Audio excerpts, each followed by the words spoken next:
Hey y'all, it's Alec with Sharing the Journey. If you've never seen any of our videos before, my wife Cindy and I live full-time in our 32-foot motorhome, and we travel the country work camping our way from state to state. Now, what I want to talk to you about today is how we've seen things change in the work camping space over the past 5 years.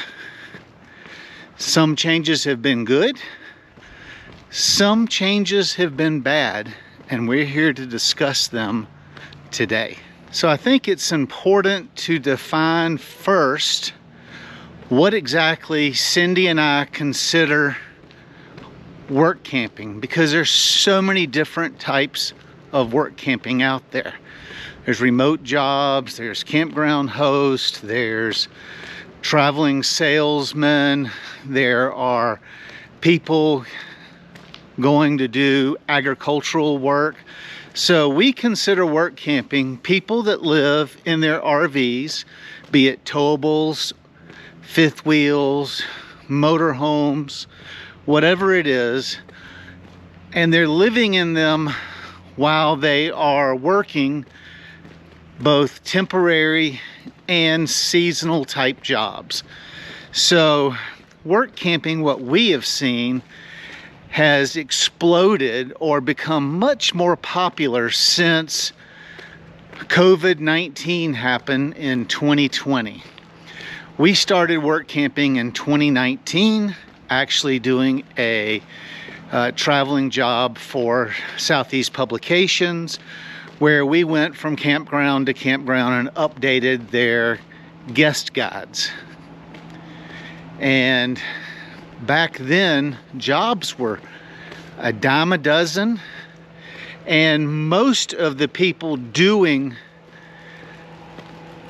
work camping jobs were older folks like Cindy and I who were retired, who had a pension or Social Security or something like that, and they were out looking for an RV space for free or discounted RV space with some hours to produce a little bit of extra income for the two of them as they were traveling.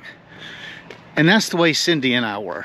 You know, I have a pension from a small police department down south, but we could not afford to be on the road paying nightly or weekly campground fees, all the gas and all our regular bills. And so we decided to start work camping. And that's traditionally what the work camping space was filled with. But since COVID-19, we have seen more young people and families embrace the work camping environment or the work camping space, and that's been good and bad. It's great seeing a bunch of kids in the campground, young people out here making a living and that sort of thing, but I don't think that a lot of them has done realistic homework, because you're not going to make $60,000, $70,000, $80,000 a year work camping. Now, with both Cindy and I working full-time or close to full-time, so anywhere from 30 to 45 hours a week, depending on the part of the country we're in or the size of the campground, you know, we may make as a couple $35,000 to $60,000 a year on top of my retirement, which is plenty for us. But I couldn't imagine having several kids or a young wife who, you know, wants to do things other than just work and camp, being able to afford that. So why this new segment of worker has embraced the work camping space or environment, we have noticed that not all, but a lot of the young work campers don't seem to have the same work ethic as the older generation does. And because of that, we see a lot more turnover in the places that we've worked. Like here, we're in Montana right now, and it has gotten pretty dire straits. We have 6.5 more weeks of the season here, and to help out, Cindy and I are working 50 to 60 hours a week because a lot of the younger work campers have quit and left. So I'll give you a few examples of what's happened here this season. We had a young couple who were just boyfriend and girlfriend, been dating for a year or so. They decided they would go on an adventure out west and got a job. She got a job here, he got a job working in town, and lo and behold, after several months of living together, traveling, being cooped up in a small space, not having a support system nearby, they started fighting more. He kicked her out of her RV, so she had to leave and go back home to her parents. And then he found out that, oh, since my girlfriend doesn't work at the campground anymore, we can't stay here at a drastically reduced rate. So he had to quit his job in town because on a single work camping income, he couldn't afford to pay his rent and bills. So that broken relationship not only cost us a worker, it cost one of the stores in town a worker. Then we had another couple, younger than us, that really loved to party, and they would go out to all the bars here in town, and then they would start missing work because they were too hungover, or they would come in still partially intoxicated. They had to be let go. There's 2 more workers. Then we had a young lady who just could not keep up with the pace and got highly involved in campground gossip. And one thing led to another, and she got let go. And then we had another young couple that this was their first year of work camping and their first year of living on the road in a small space. Well, she decided that she couldn't handle it. It was too much togetherness, I guess. Well, she quit, no notice. All these have been with no notice. And got on a plane and flew back to her hometown to move back in with family. And I could go on. I mean, from the 3 people that worked in the, all young people who worked in the food industry here at the campground. We have a coffee bar, an ice cream counter, and a small grill. All 3 of them, they were under the age of 30, left without any notice in the middle of the night. So what I'm saying is that the work ethic is different, and the type of employees have changed, and it makes it harder on us that are trying to do the right thing. With the influx of more people hitting the road to try their hand at the work camping thing. There has been a lot of other industries that have now come on board, which sounds like a good thing, but overall, the traditional work camping jobs still exist. Campgrounds, national parks, seasonal, agricultural, all that still exists. A lot more in-town stores, especially in areas that are only open for the summer because of weather conditions and they close down in the winter. They have come on board now to hiring more work campers, but with the economy in the way it is, we have noticed that there are, even though there are more places hiring, there are no more jobs really. It's not keeping up with the influx of people who want to try the lifestyle. So what do I mean?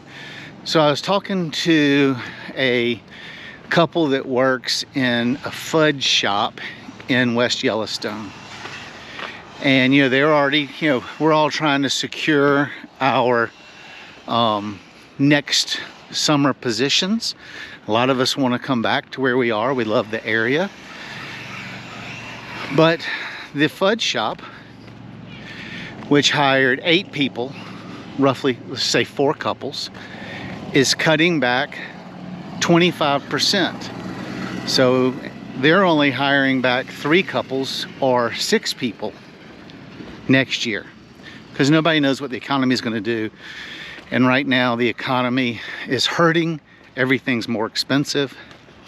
I know the company that I work for, they own 54 campgrounds.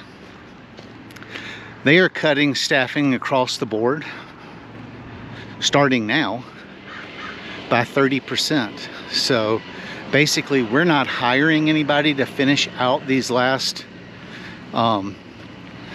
6 or 7 weeks that we have, and they are just going with what they got, and it's causing a little more stress on us that are here.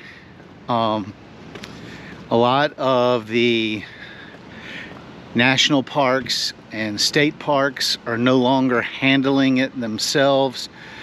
They are deferring or allowing third parties to supply them with their workers, like national parks got Delaware North up here in Yellowstone.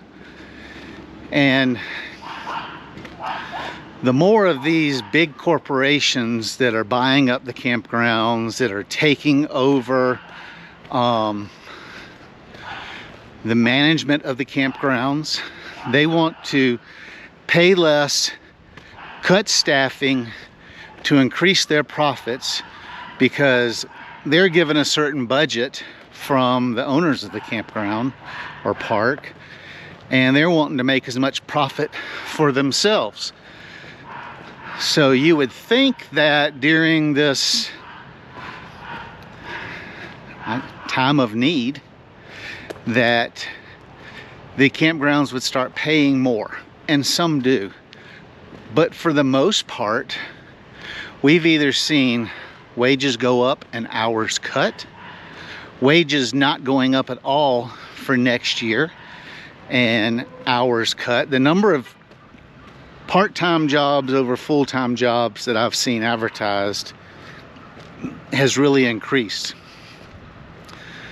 So a full-time job, from what I can tell in the campground industry, is 32 plus hours. And I see so many listings for 20-hour jobs, for 24-hour, 26-hour jobs. So that way they don't have to provide any benefits.